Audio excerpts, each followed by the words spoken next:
আমরা বৈষম্য বিরোধী ছাত্র আন্দোলনের পক্ষ থেকে বর্তমান যে অন্তর্বর্তীকালীন সরকার আছে তাদের কাছে বলতে চাই, যারা প্রবাসে থাকেন তাদের কাছে কিন্তু যথেষ্ট পরিমাণ ডিপ্লোম্যাটিক সাইটে আমরা সহায়তা পেতে পারি।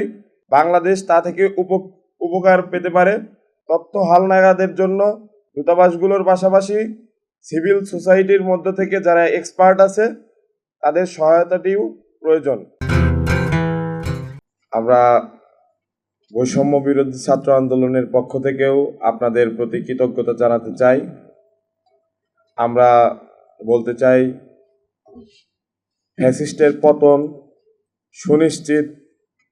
এটি আমরা প্রথম বুঝতে পারি যখন সাবেক ফ্যাসিস্টের দোসর জুনায়েদ আহমেদ পলক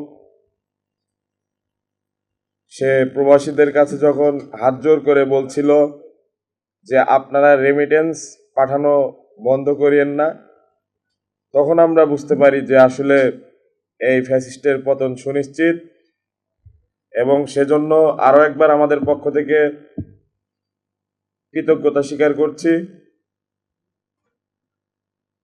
আমরা জানতে পেরেছি যারা প্রবাসীরা আছেন সেখানে 1,55,00,000 প্রায় প্রবাসী থাকা সত্ত্বেও সারা বিশ্বের বিভিন্ন দেশে বাংলাদেশ সরকারের পক্ষ থেকে তাদের বিশেষ সুযোগ সুবিধার জন্য কোনো প্রকার কোনো কাজ সেভাবে করা হয়নি, এবং যে কাজগুলো করা হয়েছে সেগুলো নামমাত্র। এবং প্রবাসীদের পক্ষ থেকে যে জোরালো দাবিগুলো এসেছে আমাদের কাছে, আমরা এইখানে বসার আগেই ডক্টর মোহাম্মদ ইউনূসের কাছে আমরা সেই বার্তাটি পৌঁছে দিয়েছি। এবং তাদের অন্যতম একটি দাবি, পৃথিবীর সকল দেশে যারা বাংলাদেশের জন্মগ্রহণকারী নাগরিকরা আছেন সেই সমস্ত প্রবাসীদের কাছে যেন বাংলাদেশ সরকারের পক্ষ থেকে ভোটাধিকার প্রয়োগের জন্য ন্যাশনাল আইডি কার্ড দেওয়া হয়। আমরা বৈষম্য বিরোধী ছাত্র আন্দোলন সম্পূর্ণভাবে এর সাথে একমত পোষণ করছি, এবং সেই জন্যই তারা অফিসিয়ালি আমাদের কাছে দাবি করার আগেই আমরা ডক্টর মোহাম্মদ ইউনূসের কাছে এই বার্তাটি পৌঁছে দিয়েছি।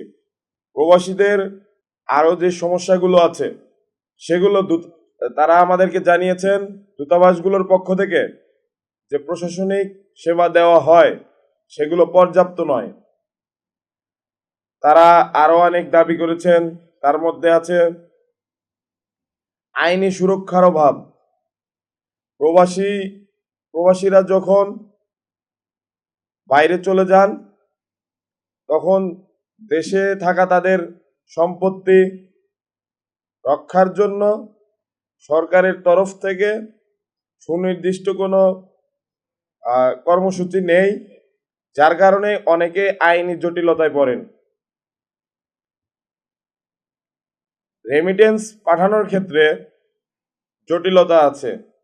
বৈধ চ্যানেলের মাধ্যমে সহজ এবং দ্রুত অর্থ প্রেরণের যে বিষয়টি আছে সেটি নিয়ে বাংলাদেশ সরকারের, বিশেষত বর্তমান অন্তর্বর্তীকালীন সরকারের কাজ করার একটি বিশাল সুযোগ রয়েছে।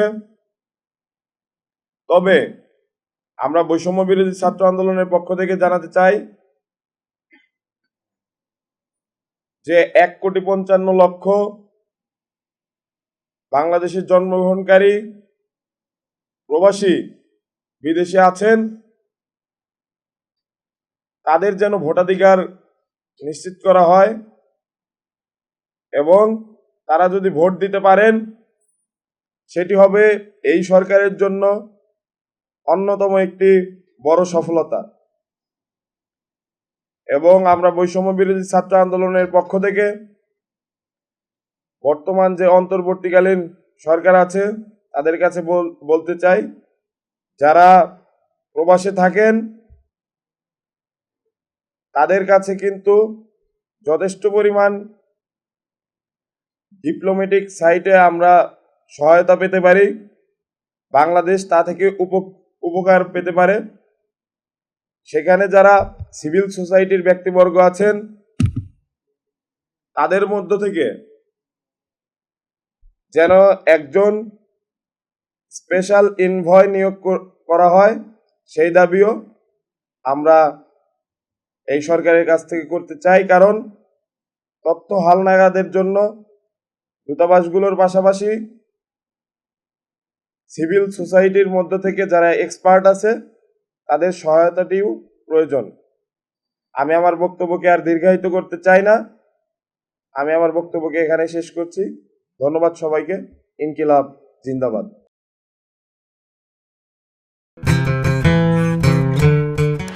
বাংলাদেশের প্রচার জগতে এত এত চ্যানেলস, এত এত টিউবস, এত এত অনলাইন প্রোগ্রাম থাকা সত্ত্বেও চেঞ্জ টিভি আমি প্রথম থেকেই লক্ষ্য করেছি যে তারা একটি ক্রমবর্ধমান জনপ্রিয়তা অর্জন করেছে। তো এটি তাদের আজকে মানুষজন খুবই সতর্ক, খোঁজখবর সবাই রাখে। চেঞ্জ টিভি যদি নিছক প্রচারণা, মিথ্যাচার বা ইউলো সাংবাদিকতায় নিয়ে এগোতো তাহলে পরে তার এত ব্যাপক জনসমর্থন পেত না। তো এটা বাংলাদেশের মানুষের কাছে তখন থেকেই গ্রহণযোগ্য হয়েছে। হাঁটি পা করে আজকে চেঞ্জ টিভি একটা বড় ধরনের লক্ষ মানুষের আস্থা এবং বিশ্বাস নিয়ে একটি প্রতিষ্ঠানিকতা অর্জন করেছে।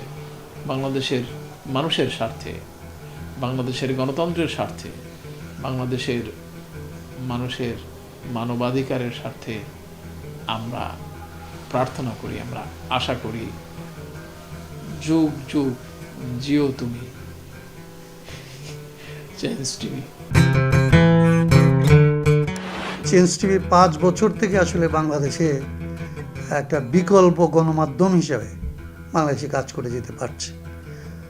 জনগণের যে অকুণ্ঠ সমর্থন এবং গ্রাহকদের, দর্শকদের তাদের যে ভালোবাসা, এই ভালোবাসা অটুট থাকবে এবং আরও বাড়বে। এবং চেঞ্জ টিভি এইখানকার আসলে গণমাধ্যম, সত্যিকারের গণমাধ্যম হয়ে উঠবে, মানুষের মাধ্যম হয়ে উঠবে। মানুষের প্রতি গণতান্ত্রিক রাষ্ট্র গড়ার জন্যে আসলে যেই ধরনের রাজনৈতিক সংস্কৃতি এখানে গড়ে তোলা দরকার, সেইটার ক্ষেত্রে নিরলসভাবে কাজ করবে এই আশাবাদ ব্যক্ত করে তার সাথে যুক্ত সমস্ত কলা কুশলী, সাংবাদিক এবং শুভানুদ্দেশ সবাইকে আমাদের পক্ষ থেকে, আমার পক্ষ থেকে এবং রাষ্ট্র সংস্কারের আন্দোলনের পক্ষ থেকে শুভকামনা এবং শুভেচ্ছা জানাই, ভালোবাসা জানাই।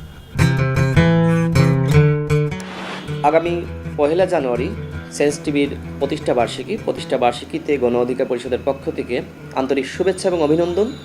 আমি এই সময়ে দেখছি যে চেঞ্জ টিভি গণমানুষের পক্ষে থেকে তারা সঠিক সংবাদ প্রচার করার চেষ্টা করছে, যে কারণে আমি চেঞ্জ টিভির সাথে যারা জড়িত আছে, কলাকৌশলী, সাংবাদিক, মালিক এবং যারা বিজ্ঞাপনদাতা প্রতিষ্ঠান রয়েছে সবার প্রতি আমরা শুভেচ্ছা জানাচ্ছি এবং একই সাথে বলতে চাই যে আপনারা চেঞ্জ টিভিকে আরও বেশি সাপোর্ট দেন, যাতে করে চেঞ্জ টিভির তার যে চলমান কার্যক্রম সেটি যাতে তারা আরও বাড়াতে পারে।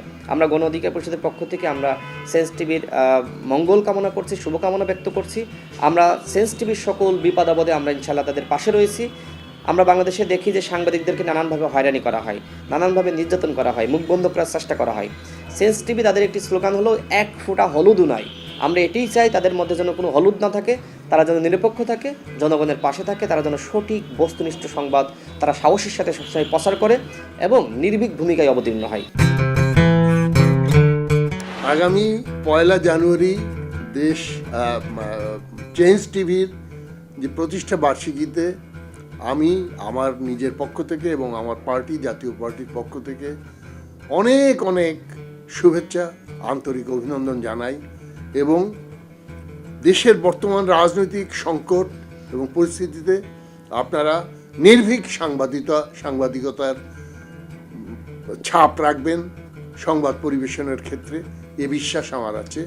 আপনাদের সর্বাঙ্গীন সাফল্য কামনা করছি।